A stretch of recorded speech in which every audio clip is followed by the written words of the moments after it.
하나님 말씀은 사도행전 2장 1절에서 4절까지의 말씀입니다.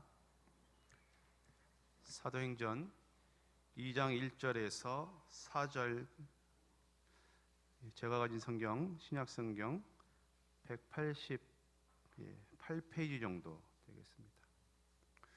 1절에서 4절까지 우리 한 목소리로 같이 봉독해 올립니다.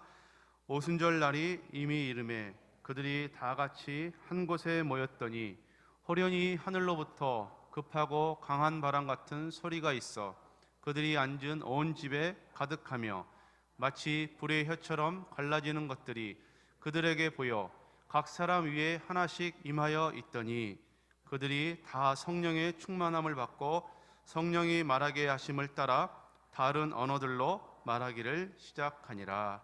아멘. 할렐루야. 한 주간도 주님의 이름으로 평안히 함께 하신 줄로 믿습니다. 오늘 아침에 그 공무원 선생님이 오셔서 교회 점검한다고 금요일날 전화가 오셨어요. 그래서 이제 오늘 왔는데 오전에 아까 찬양을 하다가 찬양을 안 드렸으면 해서 우리 김현수 집사님이 이제 조목조목 그 공문을 보고 같이 이야기했더니 다시 확인하고 전화를 주겠다고 이렇게 저한테 하고 돌아가셨습니다. 저는 옆에서 기도하면서 그런 마음이 있더라고요. 아마 수많은 우리 공직에 계신 분들이 어쨌거나 교회를 감찰하든 순찰하든 시찰하든 평생 한 번도 교회 안 오신 분들도 있을 텐데 이번 일들로 인해서 그들 마음에도 하나님의 성령이 운행되기를 축복합니다. 우리가 참 예배드리는데 한국 교회가 어려움이 있고 또 교회뿐만 아니라 또 우리 한국 모든 세계 나라와 민족과 열방이 이 코로나 팬데믹 대유행 때문에 많은 어려움이 일상이 왜곡되어지는 그런 경험들을 하는 것 같습니다. 그럼에도 하나님은 여전히 신실하셔서 우리에게 성령으로 좋은 것 응답해 주시고 성령을 더욱더 충만히 부어주실 줄 믿습니다. 그래서 오늘은 참된 힘, 성령의 기도라는 제목으로 말씀을 같이 나누고 이제 1월달 마지막 주인데 우리가 한 해를 시작하면서 우리의 눈을 들어 동서남북을 보고 하나님께서 우리에게 주신 이 복음의 빛, 예수 그리스도의 빛을 가지고 일어나 빛을 발하는 그러한 사명자의 삶으로 다시 우리가 세워진다면 이제는 성령 하나님께서 우리에게 능력을 주셔서 성령 충만해서 악한 영들을 대항하여 성령의 것 말씀으로 싸워 이길 수 있는 그런 기도의 능력의 소유자들이 다 되시기를 주님의 이름으로 축복합니다. 오늘 본문 말씀은 기독교 역사상 마가의 다락방에 120명 성도들이 함께 모여서 오순절의 성령 강림과 초대교회를 탄생시켰던 위대한 성령의 기도였습니다. 예수께서 승천하시기 전에 제자들에게 부탁하신 말씀이 있습니다. 사도행전 1장 4절 5절에 보시면 사도와 함께 모이사 그들에게 분부하여 이르시되 예루살렘을 떠나지 말고 내게서 들은 바 아버지께서 약속하신 것을 기다리라. 요한은 물로 세례를 베풀었으나 너희는 몇 날이 못되어 성령으로 세례를 받으리라 하셨느니라. 예수님께서는 제자들에게 예루살렘을 떠나지 말고 내가 너희에게 분부한 것, 약속한 것을 기다리라. 근데 제자들은 이게 뭔지 잘 몰랐습니다. 뭘 기다리라는 얘기인가? 근데 예수님께서 하신 말씀은 있으니까 그걸 붙잡고 기다렸던 것입니다. 얼마나 기다렸을까요? 고린도전서 15장 6절에 보시면 그 후에 500여 형제에게 임시에 일시에 보이셨나니 그 중에 지금까지 대다수는 살아있고 어떤 사람들은 잠들었으며 예수님이 부활 승천하신 것을 본 그 제자들이 한 500여 명 됩니다. 근데 약속하신 것을 기다리고 기도하라 했는데 응답이 없습니다. 그러니까 380명은 집으로 갔어요. 나머지 120명만 인내를 가지고 끝까지 기도했을 때 성령의 충만함과 불의 혀같이 갈라지는 하나님의 사랑과 은혜와 성령의 충만함을 체험했던 것입니다. 저는 올 한 해 중류교회 성도님들이 끝까지 예수님의 약속된 말씀을 부여잡으시고 눈에 보이는 것 없고 귀에 들려지는 것 없고 만져지는 게 없다 할지라도 신앙은 인내라고 말씀드렸습니다. 인내하며 믿음으로 승리하는 한 해가 되시기를 주님의 이름으로 부탁을 드립니다. 누가복음 18장 8절에 보시면 예수님께서 이 땅에 오실 때에 내가 세상에서 믿음을 보겠느냐 그런 탄식을 하세요. 너희가 기도할 때 그 기도의 원한을 속히 풀어줄 텐데, 이 말씀의 의미도 굉장히 방대하기 때문에 다음에 기회가 되면 또 설교를 같이 나누었으면 합니다. 그 기도를 반드시 원한을 풀어줄 텐데 세상에서 근데 내가 믿음을 보겠느냐 탄식하신 것이죠.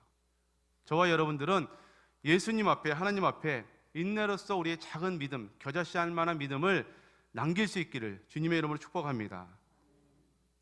그래서 초대교회 성도들의 기도는 결국 성령의 충만함을 가져오게 했고, 체험을 했고, 권능, 다이너마이트 같은 큰 권능을 얻게 되었고, 담대히 땅끝까지 주의 복음을 증거하는 제자로서의 사명을 감당했다는 것입니다.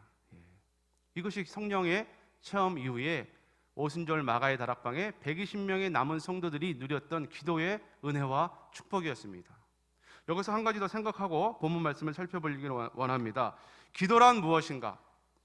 소요리 문답 98번째 질문이 기도란 무엇인가입니다. 거기에 대한 답은, 기도는 그리스도의 이름으로 우리의 기원을 하나님께 고하고 그의 뜻에 합당한 것을 간구하며 죄를 자복하며 그의 자비하신 모든 은혜를 뭐 하는 겁니까? 감사하는 것이다. 여기서 중요한 단어는 감사입니다. 감사. 그의 뜻에 합당한 것을 구하고 우리의 죄를 자복하고 그의 자비하신 모든 은혜를 감사하는 것이다. 저는 여기다가 기도는 하나님의 뜻이 하늘에서 이루어진 것처럼 이 땅에서 이루어질 수 있도록 우리 자신을 내어드리는 것이다, 이렇게 정의를 내리고 싶습니다. 하나님의 뜻이 하늘에서 이루어진 것처럼 내 뜻을, 내 의를, 내 자아를 다 죽이고 하나님의 뜻이 이 땅에 실현될 수 있도록 우리가 하나님께 부복시키는 것이다. 그래서 하나님은 우리가 기도하면 그 기도의 결과가 나에게 유익이 될지 해가 될지를 보시고 하나님의 섭리에 따라 응답해 주시는 것입니다. 그래서 죄를 자복하고 그 하나님의 모든 자비하신 은혜에 감사하는 것이 기도다. 요리문답 98번째 질문에 대한 답입니다. 우리가 원한다고 하나님이 다 주는 것이 아니라는 것이죠. 지성이면 감천이라 그래가지고 우리가 열심히 기도의 분량을 채우고 하나님의 보좌를 흔들어 움직이고 말 거야 해가지고 내 뜻을 관철해서 하나님이 무조건 그 기도를 다 들어주신다는 것이 아닌 것입니다. 인간 세계에서도 자녀가 무엇을 구하면 부모들은 어떻게 합니까? 그 자녀가 구하는 것들이 그들의 인생에 독이 될지 득이 될지 독이 될지를 심사숙고합니다. 그래서 즉각적으로 응답해 주는 것도 있지만 절대 이것은 줘서는 안 된다고 할 때는 단호하게 부모가 거절할 때도 있는 것입니다. 하물며 하나님께서 믿음의 자녀들이 구하는 것을 무조건 다 우리에게 원하는 쪽으로 응답해 주신다면 우리는 하나님의 자녀로 온전히 세워질 수가 없는 것입니다. 인간의 존재 목적은 하나님의 영광을 위해서다. 이사야 43장 21절에 이 백성은 내가 나를 위하여 지었나니 나를 뭐하게 합니까? 찬송하게 하려 함이라. 하나님께 영광 돌리기 위해서 우리의 존재 목적이 있는 것입니다. 하나님께 영광이 되기 위해서 우리가 가정도 만들고 가정도 꾸리고 직장도 다니고 이 사회도 지키고 직업생활도 하고 모든 것이 다 먹든지 마시든지 무엇을 하든지 하나님의 영광을 위해서 해야 된다는 것입니다. 그래서 우리가 하나님께 드려지는 이 기도에는 하나님의 나라의 것과 우리 일상의 것들이 있습니다. 그렇죠. 복음 전도를 위해서 구제와 전도와 선교를 위해서 해야 되는 하나님 나라의 것들에 관한 기도 제목이 있고 우리의 일용할 양식들, 일상의 삶을 위한 기도의 제목들이 있습니다. 두 가지로 요약해 볼 수가 있는 것이죠. 예수님께서는 마태복음 6장 31절에 염려하여 이르기를 무엇을 먹을까 마실까 입을까 구하지 말라. 이는 다 이방인들이 구하는 것이라 너희 하늘 아버지께서는 이 모든 것이 너희에게 있어야 할 줄을 아시느니라. 너희는 먼저 그의 나라와 그의 의를 구하라. 그리하면 이 모든 것을 너희에게 더하시리라. 우리 34절 말씀 같이 한번 읽어봅니다. 그러므로 내일 일을 위하여 염려하지 말라. 내일 일은 내일이 염려할 것이요 한날의 괴로움은 그날로 족하니라. 아멘. 예수님은 분명히 당신의 백성들이 이 땅을 살아갈 때 무엇을 먹을까 마실까 입을까 필요한 것을 다 아신다 했습니다. 근데 이러한 것들을 구하지 말라 그래요. 그러면서 먼저 하나님 나라와 의를 구하라 그럽니다. 그리고 염려하지 말라 그러고, 그 염려는 내일이, 사람이 주체가 아닌 내일이라는 이 내일이 주체가 되어서 그것을 다 이끌어 갈 것이다, 하나님께 맡기라는 말씀을 합니다. 그렇다면 우리는 정말로 무엇을 먹을까 마실까 입을까, 아픈 영혼들을 위해서, 자녀들의 진로를 위해서, 대학 입시 합격을 위해서, 건강의 회복을 위해서는 기도하지 말아야 됩니까? 그렇지 않습니다. 주기도문에도 우리에게 일용할 양식을 주옵시고 라고 우리가 매일 기도하는 것처럼 우리가 무엇을 먹을까 마실까 입을까 기도해야 되죠. 그럼 예수님의 마태복음 6장 말씀과 마태복음 6장의 주기도문 말씀이 상충됩니다. 마태복음 6장의 주기도문에서 일용할 양식에 대해서는 다음에 또 기회가 있으면 말씀을 더 자세히 나누도록 하겠습니다. 마태복음 24장 20절에 보시면 예수님께서는 종말에 임할 때 너희가 도망하는 일이 겨울에나 안식일이 되지 않도록 기도하라 그럽니다. 이 기도하라 그러죠. 일상의 삶을 위해서도 기도하라. 데살로니가전서 5장에도 형제들아 우리를 위하여 기도하라. 바울 전도 일행에 대해서 기도해달라 합니다. 그들의 먹을 것과 안전과 신변의 위협으로부터 보호해 주실 것과 재정의 충당과 여러 것들을 기도 부탁을 바울도 했습니다. 그러므로 우리의 필요가 있을 때 기도해야 됩니다. 부모님을 위해서, 자녀들의 입시를 위해서, 취업 문제, 경제적 문제, 건강 문제, 결혼 문제, 수많은 기도 제목들이 우리의 삶 가운데 널려 있습니다. 그것들을 기도해서 하나님의 도우심을 구하라고 예수님은 분명히 우리에게 교훈해 주셨죠. 그런데 여기에서 성도가 취해야 될 행동은 내가 원하는 쪽으로 응답되지 않아도 하나님의 뜻과 섭리를 발견하고, 하나님의 뜻과 섭리를 발견하고 요리문답 98번째 정답처럼 범사에 하나님께 감사하는 태도가 기도의 정답인 것입니다. 내가 원하는 쪽으로 응답되지 않았다고 해서 하나님을 원망하거나 배도하거나 불평하는 것이 아니라 그 모든 것이 하나님의 섭리 가운데 있으므로 오히려 하나님 감사합니다 하는 자리까지 가는 게 우리가 성도가 마땅히 드려야 될 성령 충만한 기도라는 것입니다. 고린도서 12장 9절에 보시면 바울이 하나님께 육체의 가시를 대하달라고 병고침을 위해서 기도했을 때 하나님은 이렇게 대답하십니다. 나에게 이르시기를 내 은혜가 네게 족하도다. 이는 내 능력이 약한 데서 온전하여 짐이라 하신지라. 그러므로 도리어 크게 기뻐함으로 나의 여러 약한 것들에 대하여 자랑하리니 이는 그리스도의 능력이 내게 머물게 하려 함이라. 할렐루야. 도리어 크게 기뻐한다 그래요. 아니 남들은 다 살려주고 고쳐주고 부활시켜놓고 소생시켜놓고 정작 바울은 자신의 병은 못 고친 거예요. 남들은 바울의 손수건만 얹어도 다 신유가 일어나고 기적이 일어나는데 본인은 그 극한 고난 가운데 계속 주님이 너는 그냥 그렇게 살아, 이는 내 능력이 약한 데서 온전하여지는 거야. 이걸 깨닫고 나니까 바울이 오히려 크게 기뻐했다는 것입니다. 성도의 기도는, 성령 충만한 기도는 바로 이 자리까지 나가야 된다는 것이죠. 그러므로 기도의 응답은 예수 그리스도와 그에 대한 감사로 결론되어져야 됩니다. 이 땅의 모든 이방신처럼 우리의 소원을 빌어서 소원 성취하는 것이 기도가 아니라 하나님의 뜻이 이루어질 수 있도록 나 자신을 비워서 내어드리고 그 뜻을 섭리와 경륜을 발견했을 때 도리어 크게 기뻐하고 그 약함을 자랑할 수 있는 자들, 그것이 초대교회 오순절 마가의 다락방의 120명 성도였습니다. 한 가지 더 보겠습니다. 요한복음 16장 24절에 보시면 한번 같이 읽어보겠습니다.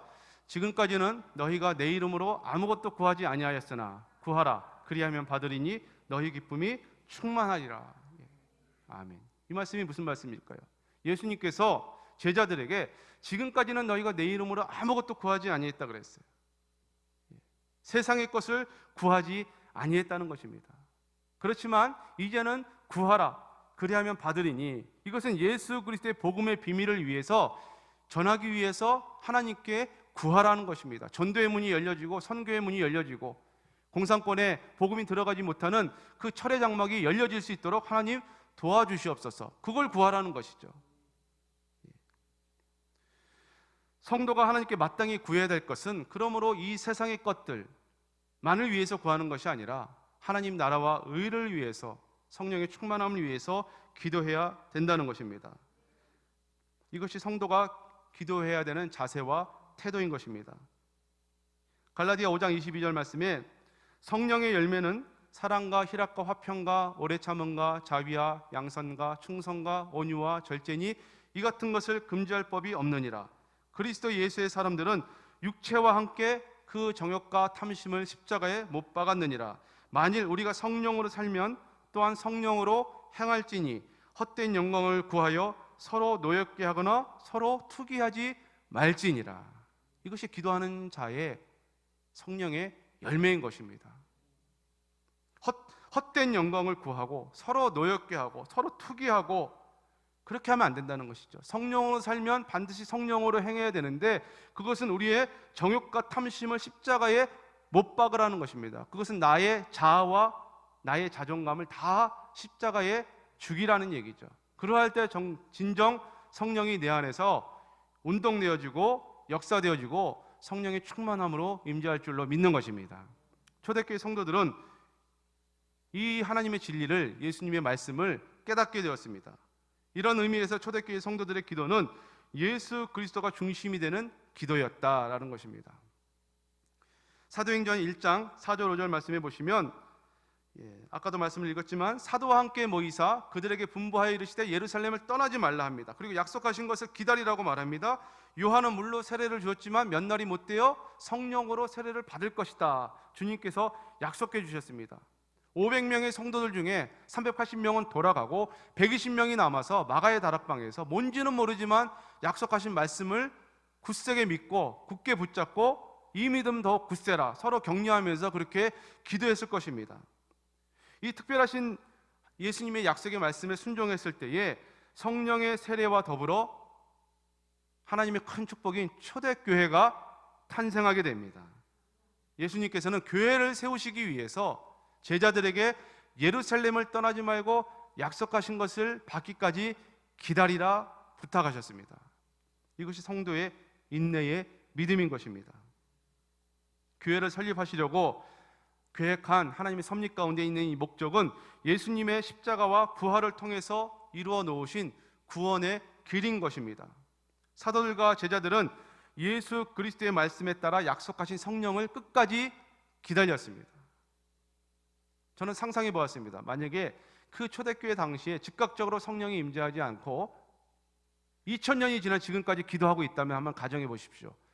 120명 성도들이 어떻게 하고 있을까? 물론 그 전에 다 하늘나라 갔겠지만 그들이 하나님 나라에 가면서까지 끝까지 그 믿음을 붙잡고 있었다고 저는 확신합니다. 왜 그럴까요? 성경 말씀에 제일 끝에 성경책이 무엇이죠? 요한계시록입니다.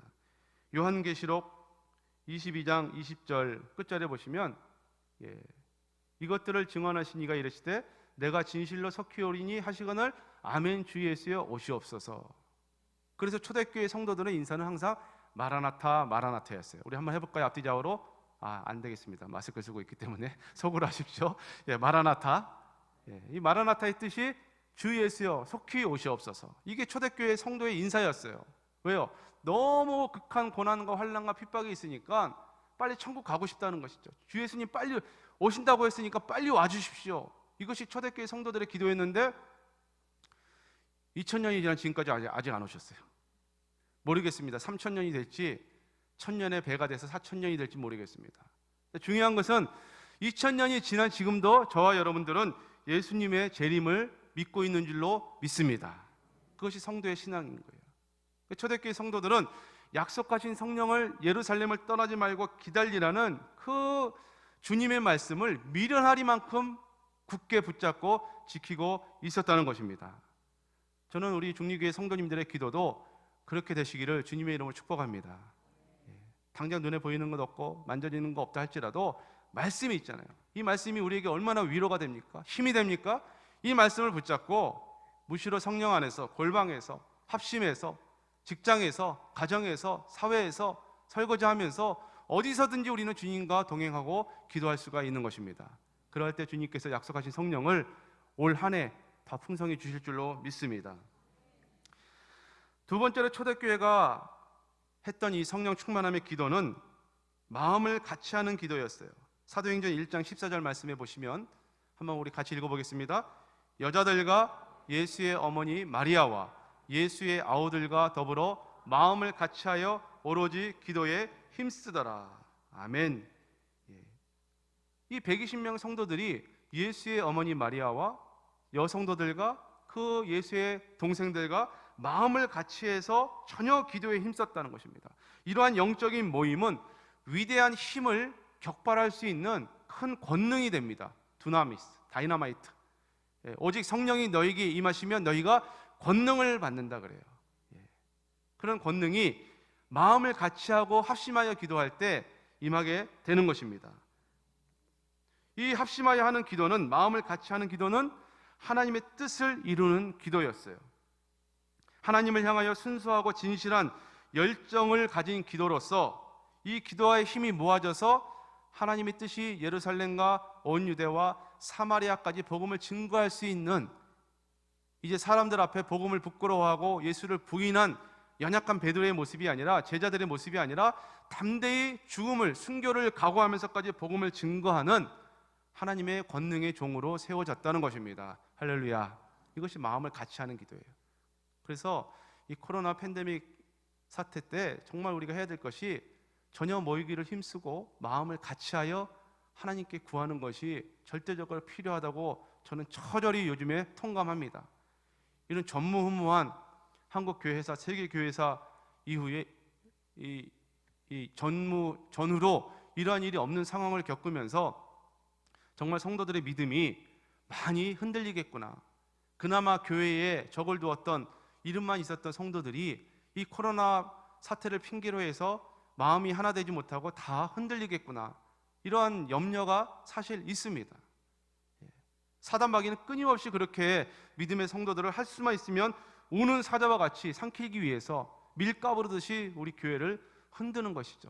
그렇지만 우리 성도들은 약속하신 말씀이 있기 때문에 그 약속의 말씀을 붙들고 뜻을 한가운데 모여서 마음을 같이해서 전혀 모이기를 힘쓰고 전혀 기도하기를 힘쓸 때에 하나님은 여전히 신실하셔서 믿음의 성도들을 붙잡아 주실 줄 믿습니다. 어떻게 하면 마음이 한 가지로 모여서 마음을 같이 할 수 있을까요? 정말로 한 사람 한 사람 한 마음 한 뜻을 모아서 한 목적을 가지고 연합할 수 있을까? 이런 질문을 또 가져봅니다. 성경은 의인은 없고 하나도 없다고 말씀하기 때문에 저는 이것이 불가능하다고 생각해요. 한 사람 한 사람 생각이 다 다르고 뜻이 다르고 그 마음의 속도 다 다릅니다. 알 수가 없습니다. 심지어 평생을 살을 같이 붙이고 살았던 부부도 생각이 다르고 뜻이 다르고 철학이 다릅니다. 가치가 다릅니다. 자녀들은 어떨까요? 다 경험해 보셔서 알겠지만 말씀을 안 나눠도 알겠죠. 자녀들은 더 뜻이 다르고 마음이 하나 될 수가 없습니다. 예수님이 우리에게 주신 하나됨의 방법은 무엇이겠습니까? 예수님이 저와 여러분 한 사람 한 사람을 위해서 십자가에 죽어주신 것처럼 죽어주심이에요. 예수님이 죽어주심으로 나는 살아나고 예수님은 죽으셨어요. 마찬가지입니다. 우리 가정 안에서 아내가 살기 위해서는 남편이 죽어야 되고, 남편이 살기 위해서는 아내가 죽어야 되고, 자녀가 살기 위해서는 부모가 죽어야 되고, 부모가 살기 위해서는 자녀가 죽어야 되는 줄 믿습니다. 무슨 죽음입니까? 정과 욕심을 십자가에 못 박았느니라. 나의 자아의 죽음이에요. 진짜 아파트에서 뛰어내리는 이런 거 아닙니다. 오해하지 마십시오. 이용호 목사가 맨날 죽으라 했더라, 그런 거 아니에요. 자아의 죽음이죠. 그 정욕과 탐심과 욕심을 십자가에 못 박아 죽을 때 진정한 연합이 이루어지는 줄 믿습니다. 예수님께서 하늘의 땅이 떨어져 땅에 죽으면 많은 열매를 맺고, 그 하늘의 미랄이 누굽니까? 예수님이잖아요. 예수님의 씨가 땅에 떨어져 나를 위해서 죽었을 때 그 씨가 30배, 60배, 100배의 열매를 맺듯이 나의 자아와 정과 욕심이 죽을 때 진정한 주님과의 연합, 성도들과의 연합이 일어날 줄로 믿습니다. 그것이 하나됨의, 마음을 같이 하는 하나됨의 원리인 것입니다. 빌립보서 2장 5절, 6절, 7절입니다. 너희 안에 이 마음을 품으라. 곧 그리스도 예수의 마음이니 그는 근본 하나님의 본체시나 하나님과 동등됨을 취할 것으로 여기지 아니하시고 오히려 자기를 비워 종의 형체를 가지사 사람들과 같이 되셨고 사람의 모양으로 나타나사 자기를 낮추시고 죽기까지 복종하셨으니 곧 십자가에 죽으심이라. 예수님이 원래 하나님과 본체셨어요. 근데 자기를 비웠다 그랬습니다. 자기를 비워 오히려 종의 형체로 스스로 낮아지시고 죽기까지 순종하셨어요. 그러할 때 진정한 주님과의 나와의 연합이 이루어집니다. 나의 자아와 정과 욕심이 날마다 십자가에 죽어야 진정한 한마음 한뜻 마음을 같이 할 수 있는 기적이 일어날 줄로 믿습니다. 그러면 우리 가정이 천국이 되겠죠. 직장이 천국이 되겠고 이 나라와 사회가 천국이 될 줄로 믿습니다. 여전히 현실적인 공격과 환난과 핍박은 계속 있을 것입니다. 그렇지만 우리가 주님과 연합하여 한마음 한뜻이 되었을 때, 주님과 한마음 한뜻이 되어서 그 성도 한 사람 한 사람이 한마음 한뜻이 되었을 때 세상을 이길 수 있는 성령 충만함의 권능이 주어지는 것입니다. 마지막으로 이 오순절 마가의 다락방 기도는 하나님 말씀에 순종하였고 전혀 성도들이 한마음으로 오로지 기도했을 때 초대교회를 탄생시키게 되었습니다. 사도행전 2장 16절, 17절, 18절 말씀해 보시면 구약의 요엘 선지서에 있는 말씀을 인용한 것입니다. 선지자 요엘을 통하여 말씀하신 것이니 일렀으되 하나님이 말씀하시기를 말세에 내가 내 영을 모든 육체에 부어주리니 너희의 자녀들은 예언할 것이요 너희의 젊은이들은 환상을 보고 너희의 늙은이들은 꿈을 꾸리라. 그때에 내가 내 영을 내 남종과 여종들에게 부어주리니 그들이 예언할 것이요. 할렐루야. 요엘서에 예언된 말씀이 사도행전 마가의 다락방에서 120명 성도들이 기도할 때에 그대로 응답되었다는 것입니다. 요한은 물로 세례를 베풀었어요. 그런 물로 세례를 베풀었다는 것은 우리의 죄사함과 하나님의 자녀가 되는 거듭나는 중생으로 나아가는 길을 세례 요한이 열어주셨어요. 그리고 나 세례 요한이 한 말이 나는 물로 세례를 베풀었지만 몇 날이 못 되어 너희는 성령으로 세례를 받을 것이다. 이 성령으로 세례를 받는다는 것은 이미 물 세례를 받은 성도들이 예수 그리스도의 이름으로 구원받은 하나님의 자녀가 되어서 능력 있게 그리스도의 증인의 삶을 살아가는 것이 성령으로 세례를 받는다는 의미입니다. 우리가 누구를 만나든지 하나님 저 영혼을 불쌍히 여겨 주옵소서, 복음을 전하게 하여 주옵소서, 듣든지 안 듣든지 나는 내가 믿는 예수를 전하게 하여 주옵소서, 담대히 전하는 것이 성령의 세례라는 것입니다. 오순절 날의 성령 강림은 그래서 그리스도의 교회, 초대교회를 강하게 탄생시키는 놀라운 기도의 역사가 된 것입니다. 성령 세례는 교회의 탄생뿐만 아니라 사도행전 2장에 말씀해 보시면 그들이 각자 자기의 나라들의 말로 방언이 터지는 역사가 일어났습니다.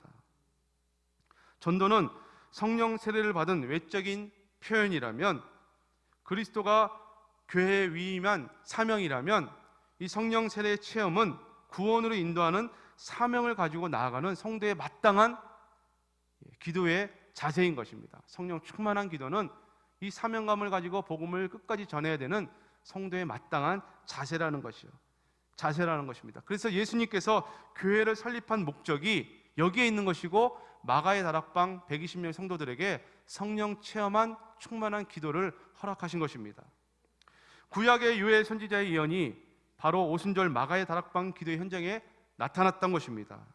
저는 이 요엘 선지자의 예언이 2000년 전에 마가의 다락방만 아니라 여러분의 가정과 직장과 가정의 골방에서 또 이 중리교회 고의 공동체 안에서 또 날마다 저녁에 기도하는 우리 기도팀 위에 이 오순절 마가의 다락방 요엘 선지자의 예언이 더욱더 충만히 임하여지시기를 주님의 이름으로 간절히 축원드립니다.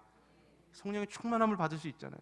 그러면 이 공중권세 잡은 악한 사탄 마귀가 끊임없이 우리를 공격하고 핍박하고 비아냥거리고 교회를 폄하하고, 지금 시대가 더 그렇죠. 얼마나 교회를 향해서 손가락질을 합니까? 우리는 그들에게 혈과 육으로 싸울 수 없잖아요. 그들을 친절히 안내하고 응대하고 그들에게도 복음을 전할 수 있는 이 힘, 그게 성령 세례의 능력인 줄로 믿습니다. 초대교회 성도들은 다 그렇게 죽었어요. 창으로 찔리면 찔림을 당하고, 톱으로 키면 킴을 당하고, 화형에 처하면 화형에 처하는 대로 주를 부인하지 않고 그 극한 고난 속에서 마라나타 주 예수여, 그 말씀을, 약속하신 말씀을 미련하니만큼 꼭 붙잡고 순종하고 기다렸던 것입니다. 기도에는 이렇게 하나님이 함께 하시는 거룩한 성령의 임재가 있는 것입니다. 우리가 때로는 힘들고 아플 때, 어려울 때 누군가 사람이 의지가 되죠. 생각나는 사람들이 있죠. 그 사람들과 만나서 대화하고 이야기하면 좀 힘을 얻는 것처럼 우리의 모든 것을 아시는 성령 하나님께 우리가 요구하고 구하기만 하면 반드시 들어주시고 구하는 자에게 좋은 것, 성령을 주시지 않겠느냐. 할렐루야. 예. 우리가 원하는 쪽으로 주신다고 얘기 안 했습니다. 저는 그렇게 설교하기 싫습니다. 성경적이지도 않고요. 우리가 원하는 대로 반드시 좋은 것, 성령을 주시지 않겠느냐. 성경은 그렇게 정의를 내리고 있습니다. 반드시 하나님께서는 우리가 구하는 것 이상으로 성령의 충만한 기도의 능력과 응답을 주실 줄 믿습니다. 말씀을 맺겠습니다. 이렇게 마가의 다락방 120명 성도의 기도는 성령의 강림을 통하여 우리에게 성령의 시대, 다시 말하면 은혜의 시대를 열어주신 줄로 믿습니다. 이게 얼마나 좋은 줄 몰라요. 이 은혜의 시대가 열리지 않았으면 우리는 아직까지도 무거운 짐을 짊어지고 주님을 섬겨야 돼요. 하나님을 의무적으로 책임감으로 섬겨야 돼요. 근데 성령께서 이 땅에 오셔서 성령의 시대, 은혜의 시대를 열어줌으로 인해서 오직 그 은혜로 말미암아 하나님의 보좌 앞에 나갈 수 있는 그 십자가의 길을 열어주신 줄로 믿습니다. 그래서 그 짐은 가벼워요. 그 짐은 짐이 아니라 우리에게 오히려 더할 수 없는 큰 기쁨과 극락의 기쁨과 감사와 즐거움으로 오는 줄로 믿는 것입니다. 그러므로 마가다락방의 120명의 성도의 기도야말로 성령 강림을 통하여 성령의 새 시대를 열게 한 축복의 기도였습니다. 저는 이 기도가 오늘 중류교회를 통해서도 우리 성도 한 분 한 분을 통해서도 계속되어지고 지금 역사되어지기를 간절히 바랍니다. 그래서 올 한 해에도 성령 하나님의 임재하심이 우리 사랑하는 성도님들 한 분 한 분과 여러분의 가정과 자녀들과 직장과 특별히 중류교회 공동체 안에서 충만히 역사되어지기를 주님의 이름으로 축복합니다. 기도하겠습니다. 하나님 감사합니다. 오순절 마가의 다락방에 성령 충만함의 기도를 통해서 우리의 기도의 삶을 돌아보고 하나님의 기도의 권능을 살펴보았습니다. 초대교회 성도들은 하나님의 약속의 말씀을 끝까지 믿고 신뢰하며 120명이 남아서 기도하였을 때 하나님께서 하늘 문을 여시고 그들에게 성령을 물붓듯이 부어주신 사건을 저희가 목격했습니다. 아버지여, 이 시대를 살아가고 있는 우리 중류교회 성도님들 한 분 한 분 위에게도 초대교회 성도들에게 임했던 강권적인 성령의 은혜와 역사가 임하게 하여 주시고 성령의 권능을 받아서 땅끝까지 주의 복음을 증거하게 하여 주시고 땅끝까지 주의 복음 교회가 세워지는 놀라운 은혜와 역사가 있게 하여 주시옵소서. 그렇게 역사하실 주님을 기대하며 모든 영광과 찬송을 주님께 올려드리며 예수님의 이름으로 기도하옵나이다. 아멘.